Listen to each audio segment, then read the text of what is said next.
Ooh, nope, I'm good on hot dogs.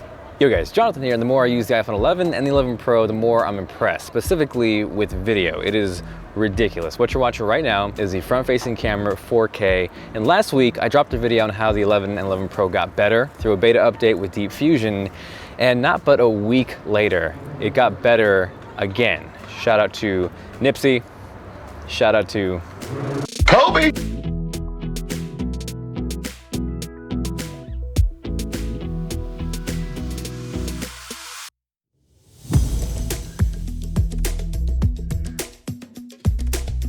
So how exactly did the iPhone 11 and the 11 Pro get better? And this one, I think rightfully so, Android users will have a field day, because up until this most recent beta, there was no way to change the frame rate or the resolution in the stock iOS camera app, which is crazy. So say you were shooting in 24 frames per second, you wanted to switch that to 4K 60. You have to leave the camera app, go to settings, camera, change the frame rate, go back to the camera, record your footage, and then if you wanted to go back to 24, you'd have to repeat that all over again.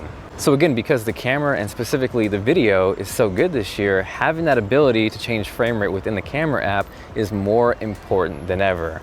Right now, I'm shooting 24 frames per second, and one of the biggest features with the 11 and 11 Pro is not just 4K 60 video, but the ability to shoot 4K 60 with extended dynamic range. So in this case, that's why the sky, everything is exposed beautifully. So what 4K 60 gives you is the ability to slow that down to 40%, which works amazing as B-roll over a talking segment.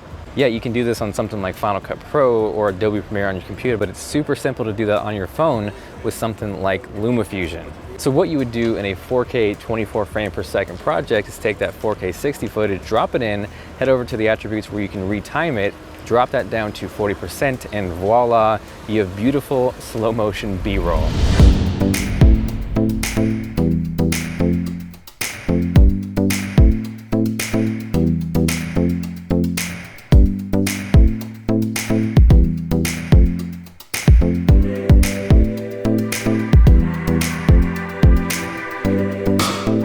You also have the ability to do things like speed ramps, not just slow it down the whole time, but it just gives you a more creative control over your video. And I've done a lot of that recently. I actually have something really cool coming up where I linked up with Terra Jr.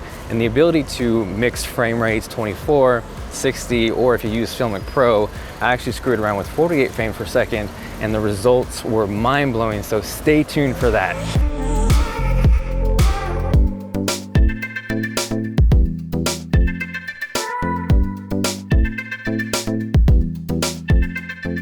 The cool thing with that is it was done using just the iPhone 11, no Pro, no external lenses, no gimbals, just this $22 handheld stabilizer. And I think the results turned out crazy. So if you guys want to see that, definitely drop a like down below. So yeah, having the ability to change frame rates and resolution within the camera app, super useful. Also, quick shout out to extended dynamic range on the front-facing camera putting to work, because my face, the sky, those street lamps, that's pretty crazy. But the other thing I'm talking about, it's almost a bigger point of discussion where, one, it seems like Apple is changing, and two, it seems like they're listening. Like I talked about at the beginning of this video, that's been a feature that's been missing from iOS pretty much since the dawn of time, and we've asked and asked and asked and asked and asked, and it's never happened until this point.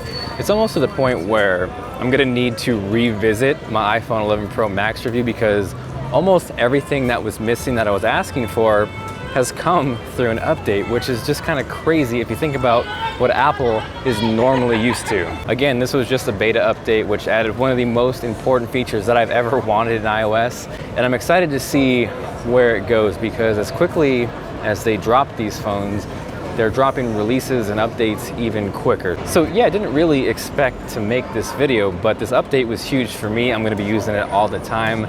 Deep Fusion is only gonna keep getting better, and if you missed that overview, how that works, it's linked up here and down below, along with my full iPhone 11 Pro Max review, which again, after all these updates, I'm absolutely going to have to revisit.